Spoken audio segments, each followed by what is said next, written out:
안녕하세요. 우리는 왜 아플까요? 나는 술을 많이 마시는 사람도 아니고 담배를 계속해서 피우는 것도 아니고 그렇다고 매일같이 과로에 시달리고 있는 것도 아닌데 한마디로 몸에 나쁘다는 것은 특별히 별로 하는 것이 없는데 왜 자꾸 아플까? 왜 병에 걸렸을까? 이런 의문을 가지시는 분들이 많으실 거예요. 사실 우리한테 어떻게 하면 병에 걸리지 않을지에 대해서 알려주는 곳은 아무 데도 없죠. 다만 병에 걸리고 나서야 그때서야 찾아갈 수 있는 병원이라는 것들이 있을 뿐인데 그때쯤에는 병원에 가봐야 이미 때는 늦은 경우가 많죠. 그럼 어떻게 하면 미리 여러 가지 질병을 예방하고 건강한 삶을 살 수 있을까요?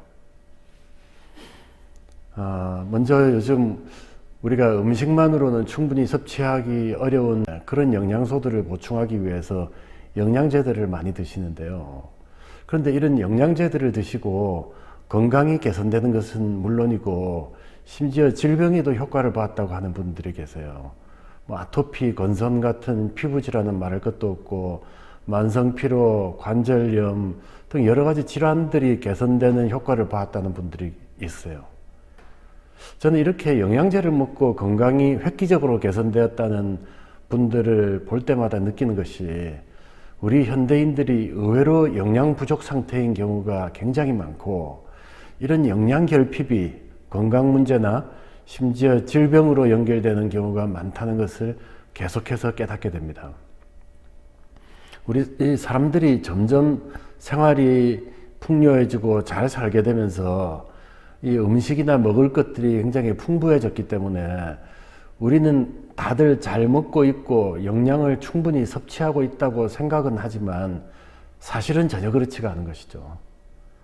생각해보면 그리 멀지 않은 예전에 저희 할아버지 할머니나 증조부 증조 할머니 때만 해도 비만인 사람이 거의 없었고 암 환자, 당뇨병 환자도 별로 없었으며 아토피 같은 질환은 그게 뭔지도 모르고 살았었죠. 그때는 그리고 아무도 거의 영양제도 먹지 않았어요. 근데 지금은 웬일인지 예전에 비해서 먹을 것이 이렇게 넘치는 세상이 되었는데도 사람들은 영양결핍으로 인한 각종 질환에 시달리게 됐고 영양제를 먹어서 모자라는 영양을 보충해 주지 않으면 안 되는 세상이 되어버렸습니다. 결론부터 말씀을 드리면 우리 건강을 근본적으로 개선시키고 질병을 막기 위해서는 좋은 영양제를 찾아서 드시는 것도 물론 중요하지만 그것만으로는 충분하지 않고요. 더욱 중요한 것은 매일 먹는 음식을 획기적으로 바꾸는 것이라고 생각합니다. 실제로 식품을 통해서 즉 이 먹는 음식을 바꾸고 나서 질병이 나았다는 분들이 많이 계세요. 심지어 식단을 바꿈으로써 암이 나았다는 분들도 계시죠. 음식을 통해서 이 질병이 나을 수 있는 것은 제가 직접 체험을 해봤습니다. 저한테는 지금 12살이 된 아들이 하나 있는데요. 이 아이가 아기일 때 모유를 떼고 분유를 먹기 시작하자마자 그때부터 이 극심한 아토피가 와가지고 그것 때문에 저희 온 가족이 너무 힘들어 했었습니다. 이 병원을 아무리 가봐도 해결이 안 되고 그야말로 대책이 없는 상황이었는데 어떤 알고 지내던 미국인 지인분께서 사냥 우유를 한번 먹여보라고 해서 우유가 섞이지 않은 100% 사냥 분유를 구해서 먹였더니 얼마 지나니까 거짓말처럼 아토피가 없어지는 신기한 경험을 했었습니다. 그런데 물론 나중에 커서 이제 분유를 끊고 나서 음식을 먹게 되고 나서는 얘가 다시 아토피가 시작되긴 했지만요. 어쨌든 그럼 어떤 음식을 피하고 어떤 음식을 먹어야 잃어버린 건강을 되찾고 질병을 멀리할 수 있을까요? 첫째로 들 수 있는 것은 설탕과 설탕이 든 가공 음식을 피하셔야 합니다. 제가 여러 다른 영상에서 말씀드린 대로 설탕은 암세포를 비롯해서 우리 몸에 있는 유해균들의 먹이가 됩니다. 또한 장누수를 심하게 해서 염증이 생기게 하고요. 설탕이나 단 음식을 피해야 하는 것은 꼭 무슨 암 환자나 당뇨병 환자에게만 국한되는 얘기가 아닙니다. 우리 모두에게 적용되는 얘기죠. 심지어 우리는 몸에 좋다고 생각하는 과일 주스도 과일을 갈면은 당의 흡수율을 매우 높이기 때문에 가능한 과일은 갈지 말고 그냥 드시는 것이 좋습니다. 그런데 야채는 갈면 영양분 흡수가 훨씬 더 잘 되기 때문에 야채를 갈아서 드시는 것은 좋은 방법이라고 할 수 있습니다. 뭐 과일이 조금 들어가 있는 야채 주스를 드시는 것은 상관이 없을 것 같고요. 또 특히 흰 쌀밥 등의 정제된 탄수화물도 당으로 변하기 때문에 정제된 탄수화물도 가능한 많이 드시지는 않는 것이 좋은데요. 특히 글루텐이 들어가 있는 밀가루 음식은 반드시 피하시는 것이 좋습니다. 가능한 현미밥이나 잡곡밥, 통밀빵 등의 정제되지 않은 탄수화물을 드시는 것이 좋습니다. 이렇게 설탕이나 당분이 들어가 있는 단 음식을 피하심으로써 얻을 수 있으시는 이 건강 증진 효과는 실로 엄청납니다. 한번 6개월만 결심하고 설탕이나 감미료가 들어간 음식을 끊어보세요. 놀라운 결과를 직접 체험하실 겁니다. 두 번째로 사료를 먹인 소, 돼지, 닭 등에서 나온 식품을 드시지 말아야 합니다.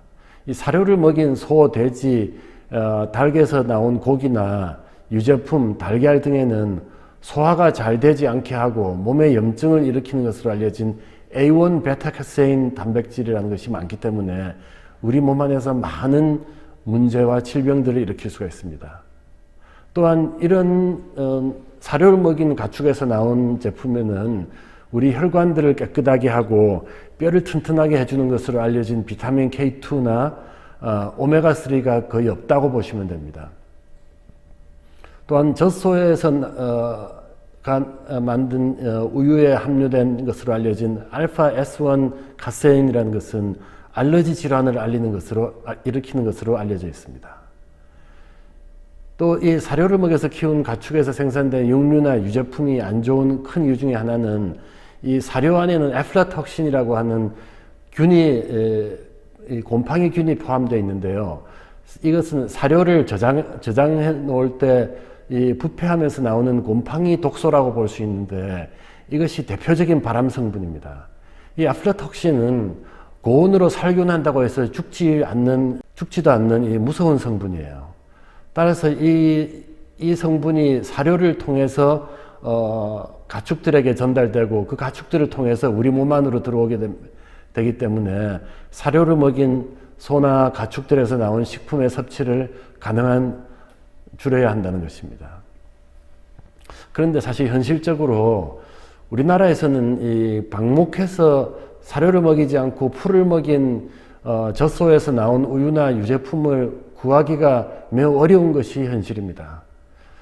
그래서 대안으로 생각하실 수 있는 것은 사냥우유나 사냥분유를 드실 것을 추천드립니다. 사냥은 사료를 먹지 않고 방목을 해서 풀을 먹기 때문에 염증을 일으키는 A1 카세인이 없고요. 대신에 인체에 전혀 해롭지 않은 A2 카세인이 있습니다. 또 알러지를 일으키는 것으로 알려진 알파 S1 카세인이 매우 적습니다. 또 오메가3가 매우 풍부하게 함유되어 있고요.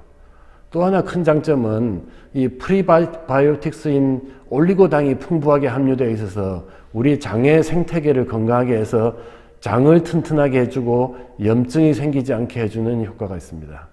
단 주의하실 점은 많은 사냥우유들이 이 젖소우유나 두유와 섞어 놓은 제품들이 많은데요.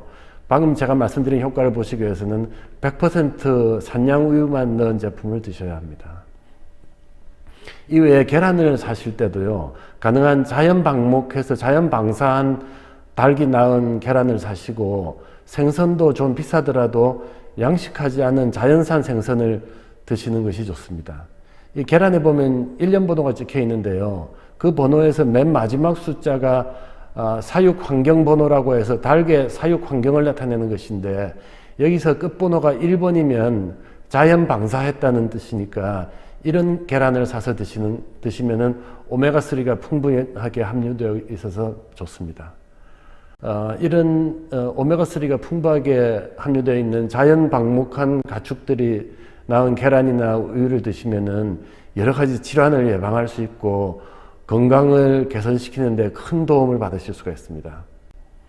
또 우리나라에서는 아직까지는 사육하지 않고 자연 방목한 소나 닭에서 나온 고기를 구입하시기가 힘든 상황이기 때문에 가능한 동물성 단백질은 너무 많이 드시지 말고 단백질 섭취는 가능한 자연산 생선을 드셔서 보충하는 것이 좋을 것 같습니다. 이 동물성 단백질을 많이 섭취하면 할수록 암에 걸릴 확률이 급격히 높아진다는 것은 미국 등에서 나온 여러 통계 자료에 나와 있습니다. 세 번째로 발효된 음식을 최대한 많이 드셔야 합니다. 우리 몸 안의 장은 엄청난 숫자의 유해균들과 유익균들이 섞여서 살아가는 하나의 생태계인데요. 따라서 이 장 안의 환경을 유해균들이 증식하지 못하게 하고 유익균들에게 유익한 환경으로 만들어주면 장 내벽에 염증이 생겨서 장누수가 생기는 것을 막을 수 있고 만병의 근원이 된다는 만성 염증이 생기는 것을 막아준다고 많은 기능의학을 전공하는 의사 선생님들이 말씀하고 계십니다. 발효된 음식은 한마디로 우리 장의 생태계를 근본적으로 좋게 하기 때문에 우리 면역 체계를 강화시키고 몸을 건강하게 해줍니다. 또 이 심혈관 질환이나 골다공증 등의 뼈 질환을 걱정하시는 분들은 반드시 비타민 K2가 많이 든 음식을 꾸준하게 계속 드셔야 하는데요. 특히 낫또를 꾸준히 드셔보세요. 아주 좋은 효과를 보실 수 있습니다. 또 하나 비타민 K2가 많이 든 음식으로는 자연 방목한 소에서 나온 우유나 산양 우유로 만든 치즈가 좋은데요. 이것은 오래 숙성한 것일수록 비타민 K2가 많이 함유되어 있어서 좋습니다.